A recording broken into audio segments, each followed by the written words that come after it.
It's the SKOR North Twins Show.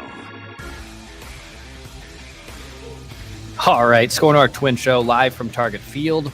Apologies, a little bit of a delayed, later start than normal. Clubhouse access took a little bit longer than normal. I had to go back out here where I was for the majority of last season to find a spot to podcast from. So what's going on, everyone? I have some updates here from the Clubhouse, the latest trade deadline rumors.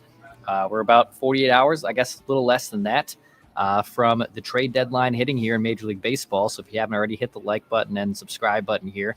This is not Mackie and Judd, by the way. It says up there, this is the SKOR North Twins Show.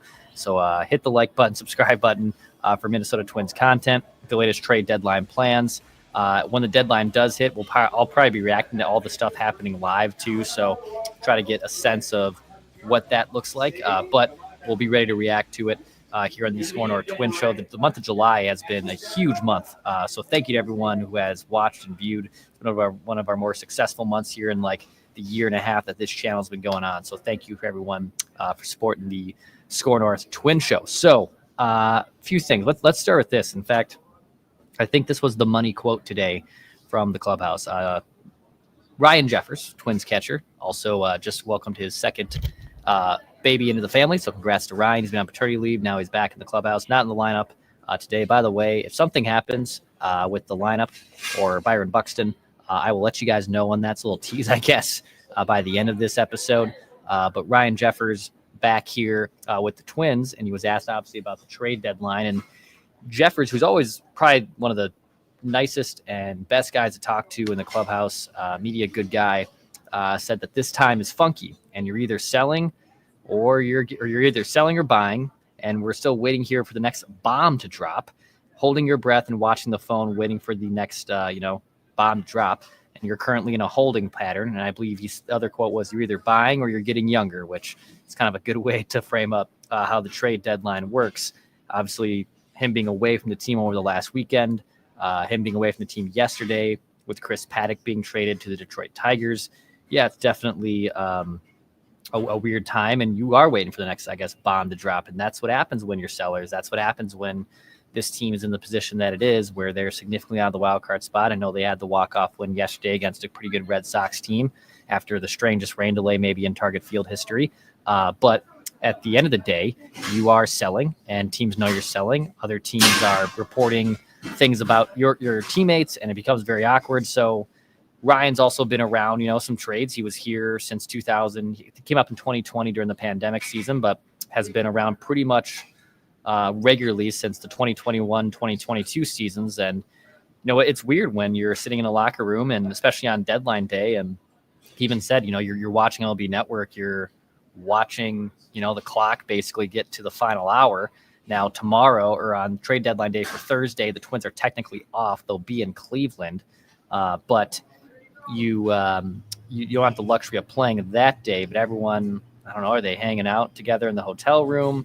Do they get together? I guess I'm not sure, but I found those quotes from Ryan Jeffers to be, very interesting and telling, that you're kind of sitting there and waiting, and that's the position that the Twins are in as sellers. So I agree, it's going to be kind of a weird thing, but going to be interesting to see what they get. Don even says here, trade Jeffers to the Padres, get top prospects plus a catcher of the future. Obviously, they got Jimenez as the catcher of the future. I don't think Ryan Jeffers is going anywhere. I guess you can't really say with certainty he's not. I wouldn't mind, for a team-friendly deal, extending Ryan Jeffers beyond this season. Catching is a very volatile position. When he's been in the lineup, he's been very solid for them. I'm all for extending someone like Ryan Jeffers just to see where he goes. Maybe, you never know. Teams do need catching depth. He's a pretty good hitter. A few other things here. Let's kind of run down the latest rumors. If you haven't already, go check out the episode with Trevor Plouffe from earlier today. Trev kind of talked about the rentals, and I think more accepting the fate that the Twins are in. I know a couple weeks ago we got some feedback from you guys saying, like, how does Trevor not think this team could sell? Trevor's welcome to his own opinions, just like we're welcome to our own opinions. I thought he painted a lot of things brilliantly today. So go check out that episode if you want the latest on that. Let's go here. Let's start with the Mariners, the Seattle Mariners, who already swung a trade for Josh Naylor. That was last week. Now, Daniel Kramer of MLB.com reporting Seattle's interest in Willie Castro. Now, they had interest in Castro last offseason, and they are still interested in trading for the utility man, plus the Twins relievers. I'll get to that here in just a second. Castro would get, this is a write-up too from Steve Adams, MLB Trade Rumors, saying Castro would give the Mariners an option at third base while still leaving the door open for Suarez, who is also a big switch hitter, big power hitter. He looked like he avoided a big injury yesterday, which was big. But Castro being able to play second, being able to play the outfield corner spots is a pretty big one there. He doesn't really necessarily mention what Seattle could get back in a trade. If you're pairing him, though, with Duran and Jax, who even Kramer, who covers the Mariners, saying those stand out as on paper fits for Seattle, although they're not really linked to them. Man, if you were to package all three of those guys in the same type of deal, that would be a huge trade. Seattle's kind of trying to go for it here too. I mean, them and the Astros are vying for the AL West. Seattle has a chance here, who are trying to knock on the door of having some postseason success. It's been very rare. They won their first playoff game, in 20 plus years, a few years back. So yeah, I wouldn't be surprised if Seattle ends up buying even more. I mean, Naylor was a nice get for them. I don't think they're done, but someone to obviously keep an eye on there. If you are Seattle and you're looking at Willie Castro to probably upgrade some things from that one. On ESPN today, Paul Hembo, who produces Greeny and also a big baseball nut like myself, Hembo threw out trading Griffin Jax and Willie Castro to the Philadelphia Phillies. Now, Hembo, again, doesn't get into the return, but he's a big fan of Griffin Jax, and especially with those underlying metrics. Jax has a chase rate that's well above league average, whiff rate, strikeout percentage. And I think a lot of other teams view that the same. They see the 3.9 ERA, and you probably raise your eyebrow. And in fact, like if I was on the other side of this, like saying, why is my team being linked to Griffin Jax? And you see the ugly ERA or maybe a ballooned ERA. But yeah, a lot of those underlying metrics are pretty good. Jack's also 30 years old. And the field independent pitching suggesting he's obviously a lot better than what that ERA suggests. But he has the Phillies, who are probably going to be buyers, just like they usually should be. Them getting Castro and Griffin Jax, which would obviously help them. They do got Max Kepler over there, who really hasn't been great. Bryson Scott, who is a fan favorite, has also really struggled this year offensively. In fact, they've been two of the worst hitters in baseball. So Willie Cash would help things out there. Griffin Jax would sew up the bullpen. Bryce Harper got into that public spat with Rob Manfred. He told him to get the bleep out of the clubhouse. That's a story for a different day, I think, on a different podcast. But that's another trade that was certainly thrown out there. Let's see here. Another one. This was probably the big one. And we did talk about this with Plouffe today. This was Duran going to the Yankees. And Tristan, I think it's Cockcroft, said that they would trade Carlos LaGrange and second baseman is it Rock Reggio. Now LaGrange is the top pitching prospect in the Yankees system. Big dude, 6'6", 6'7", in fact, 248 pounds. It honestly sounds like Aaron Judge. A ton of swing and miss stuff. He's got that big delivery, so it can be a little tough sometimes repeating that delivery. But if you're able to get an organization's number 2 prospect, I don't think, let's see here, I'm going to double check this. I don't think he's cracked the top 100, probably knocking the door of doing so. He is 22 years old, but if you got the Yankees' second best prospect, their top pitching prospect, I think you got to entertain doing that type of trade. In fact, I'd probably pull the trigger on that if I were the Twins. On Rock Reggio, again, I'm probably butchering that. 4th round pick, has risen the ranks from advanced A-ball to AA, plays some infield this season. Some nice pop, too. 18 home runs between both those stops, slugging .578. That'd be a big price, man. I think New York always goes for it. If and I see this one right here from Minnesota Working Man. Dex, still on that LaGrange for a reliever thing. If the Yankees were stupid enough to do that, I'd jump on it. Now, again, these are not my ideas, man. I'm throwing these out from ESPN. And again, if that was it, hell yeah, sign me up. I would do it too. I think I agree with you that I don't know if the Yankees would do that. But dude, when you're in New York and you're in a top market and you got to fix some things, I mean, they are willing to overpay for stuff like that. So I don't think you can completely rule it out, but that would be a big one if you're the Twins. I think if you're able to get that for someone like Duran, yeah, you got to absolutely take that chance there too. Another one here from Jim Bowden he works The Athletic, former Major League Baseball general manager. I think he said this on MLB Network today, but he said, quote, teams are speed dialing the Twins at an annoying level with continued interest in Joe Ryan, basically their whole bullpen, Willie Castro, and Harrison Bader. So speed dialing, that's very interesting. Again, I don't think Joe Ryan's going anywhere. He's certainly been tossed out a lot this trade deadline week and in the coming weeks leading up, but team speed dialing on Bader, Castro, and some of the relievers like Jackson Duran we're talking about probably doesn't surprise me, and especially after they just traded Chris Paddock.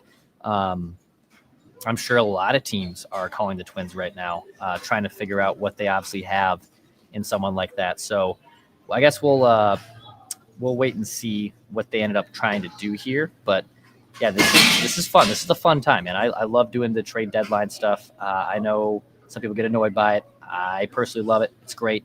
If you haven't already, hit the like button and the subscribe button here on the SKOR North Twins Show Extra Innings YouTube channel, or Extra Innings episode on the SKOR North YouTube channel. Again, we've had a surplus of subs and views, so thank you so much. Some other roster notes things that have percolated just today and in general going forward, leading up to the deadline and beyond it. And again, I'm recording this at like 5 o'clock, about an hour and a half before first pitch.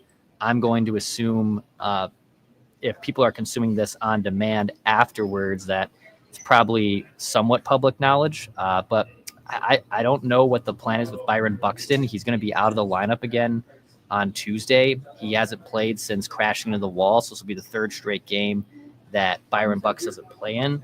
I mean, it's not confirmed, and they have not announced anything. I think it feels like Buck might be headed towards the injured list with him not playing for a third straight game. Now, the Twins have done this numerous times. They don't IL a player, and they end up, waiting things out to avoid the injury list. But I don't know. It feels like something is brewing there that they're not ready to formally announce. Again, by the time a lot of people are consuming this, I'm going to bet there is some clarity on that.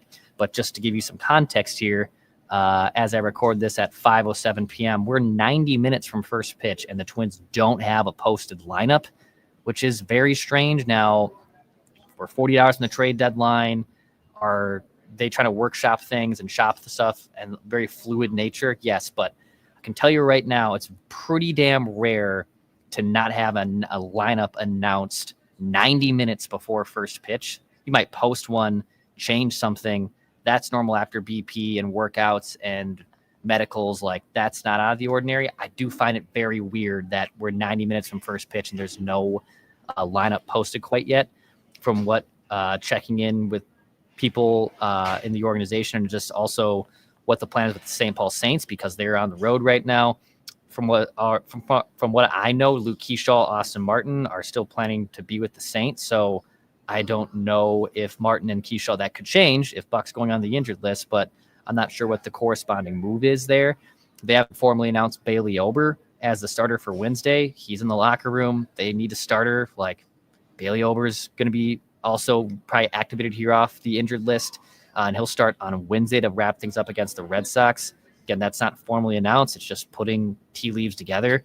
Pearson Ole, who will likely make an appearance probably at some point, I think, here today on Tuesday. He's going to make his major league debut for the Twins, most likely. So he has bounced between AA and AAA. He was a 14th round pick by the Twins. He has spent time as kind of like a swingman, and he kind of does the pitching every fourth day, but not pitching as much. He's made, let's see here as I tally up all these, 27. He's appeared in 27 games, 5 of them starts. Some nice strikeout stuff. In 66 innings, has struck out 79 batters, a lot of big spin rate, a lot of weak ground balls. That's kind of the scouting report I have heard from him on what he brings to the table. I don't think he's going to overpower you, but with Chris Paddock gone, with David Festa on the injured list, it is an opportunity for Pearson Ole to take an opportunity and run with it, right? He's not a top 30 prospect by any means, but there's a vacancy in the rotation. He has a chance to fill it. We'll see what type of pitcher the Twins have in him. If he indeed is going to have a bullpen day on Tuesday, the Twins will have an off day again on Thursday during the trade deadline to kind of reset and rest and figure out honestly what their roster looks like, which is going to be something as well. But yeah, that's it's kind of some of the main stuff here from the clubhouse and from Target Field. If you guys have any other obviously questions here in the YouTube comment section, I do see some of them that obviously pop up, but try to get to as many of those as possible. Let's see here. Rogue Nationalist, always bringing up some great comments here. It says, DFA Franch, teach McCusker to play first base. I have no faith in Sabato. Yeah, McCusker and Sabato, I would like to see an extended look by. They got McCusker up here. Didn't really get a long look at him. He's got insane power at AAA. Could just be a quad A player. But, you know, if you're going to start moving on from veterans and making trades or just DFAing people in general, like, yeah, I'd like to see what you have and some of your depth in the organization. Sabato being a former first-round pick, too. That would be obviously fun to see what he could bring. You know, I don't know if he's going to end up fitting here long-term, but obviously that could be something as well. Minnesota Working Man says, I'd like the Cubs as a trade partner. Hey, by the way, as I was just talking about this earlier, Byron Buxton officially on the injured list. So Byron Buxton will be going on the IL. Ryan Jeffers takes his spot from being activated from the paternity list. So Buxton indeed is going on the injured list, retroactive to July 27th, that left rib cage inflammation. So Buck is officially going on the IL. So there's your clarity there, as I know you were just talking about it. So Buxton going on the injured list. I'm going to miss some time here, which is a bummer for sure. He's been having a hell of a season. Deserves obviously to make some stuff happen there too. So if that's probably going to do it here from me. If you'd like, hit the like button, subscribe button here on the SKOR North Twins Show YouTube channel. My name's Declan Goff, and we'll be talking at you soon.